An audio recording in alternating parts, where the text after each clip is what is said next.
Hello, hello, hello, everyone. Good morning, good afternoon, or good evening, as always, just depending on when you are watching these lives.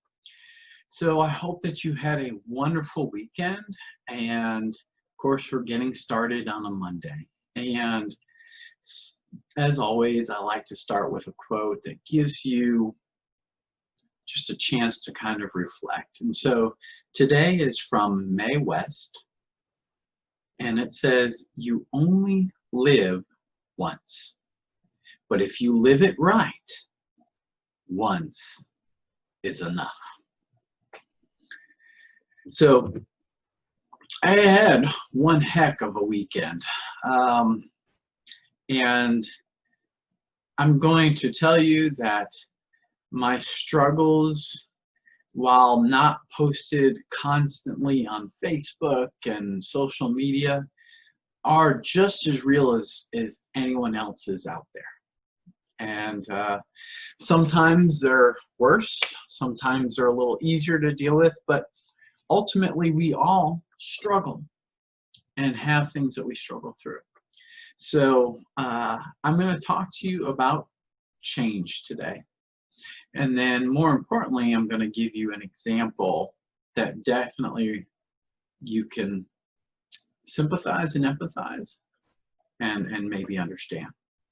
So today I'm going to talk about why we struggle with change and how to deal with it. Number one, we are creatures of habit.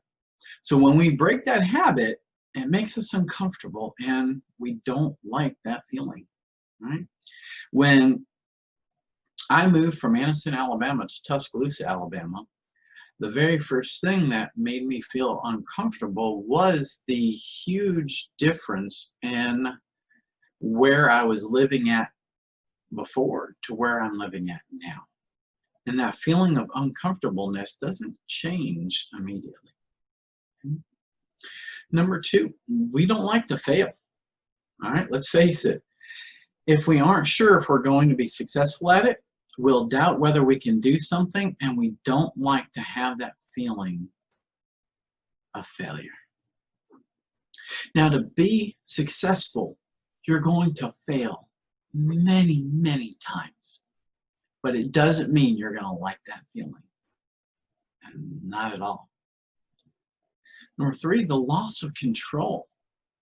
We often have built up a level of security that we have control in our lives or in certain situations. When things change, you don't have that sense of control, and that can be very, very intimidating. Number four, past experiences have been painful, and we don't want to feel that pain again. Number five, rejection.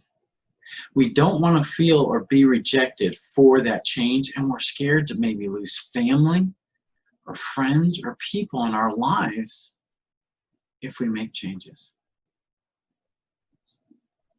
Number six, acceptance. We don't want to accept that we need to change, and therefore we put up as many excuses as possible as to why the change is a bad idea.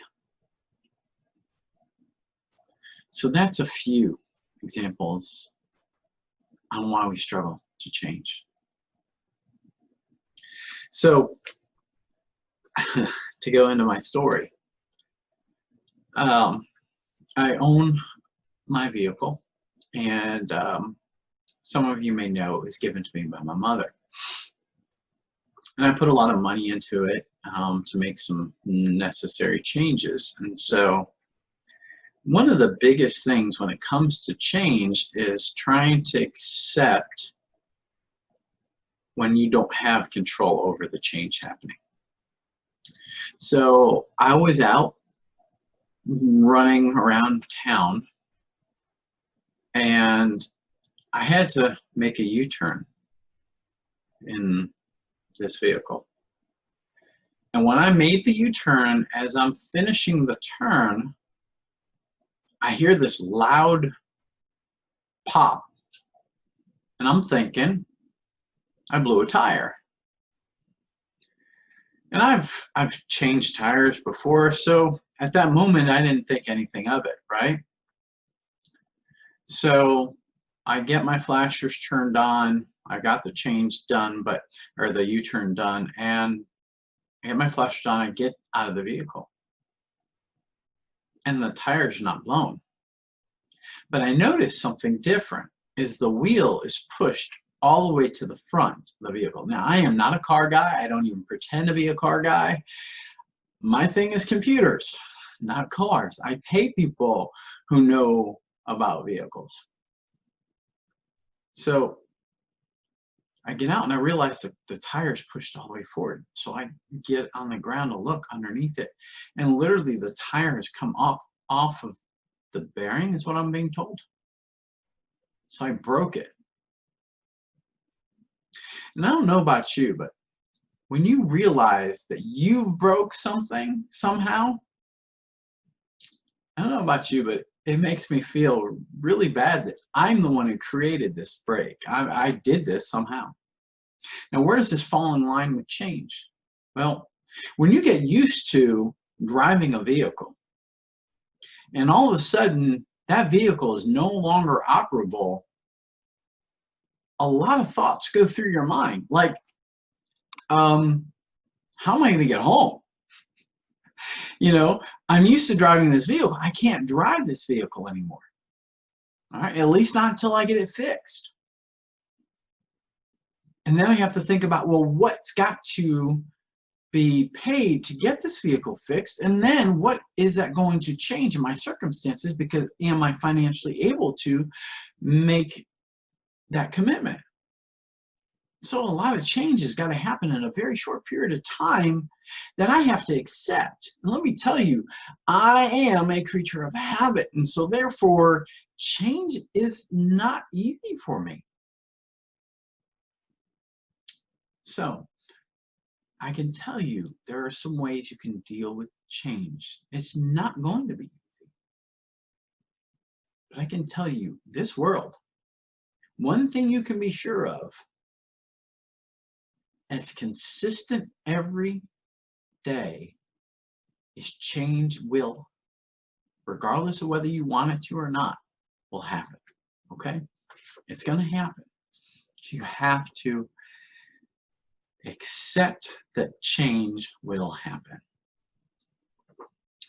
Number one way on how to deal with change: understand your why or purpose. Remember, you may not like it, but if you understand your why and your purpose, it's not the immediate solution, right? But it's going to get you to start to understand why you have to accept the change, the logic and the reasoning behind it, and that will help you be successful in committing to the change that needs to be made. Number two, this was big for me for this weekend. Have a way to vent your frustration with the change that allows you to keep to it, but lets you voice your concerns and the reason or reasons you are having an issue with the change. Number three, set a commitment that you can keep to and allow you to make the change. Often we want to change. We know our why, but when we get into the middle and start to struggle, we forget the reasons for the change, the benefits, or the repercussions of not changing, the total outcome of what's going to happen once the change occurs. Number four, involve friends and family, or maybe even coworkers. One is too few of a number, and have people to support you and stand by your side through the change helps you achieve the results when others may not be so lucky. But you'll have those people there to support you and to lift you up. Number five, understand it's okay to make mistakes along the way through the change. You may fail at first. Second, maybe your fifth attempt to make that change. The process will work as long as you stay consistent and continue to get up, learn from your mistakes, adapt, come up with alternative ways, and try again. The definition of insanity is doing the same things over and over again and expecting a different result. We can't do that. We've got to learn from our mistakes. Number 6, share your failures and your successes through the change. Remember, the thing that motivates us is to see progress, and you can see your attempts. And then when you succeed, man, that feeling of, I've done it.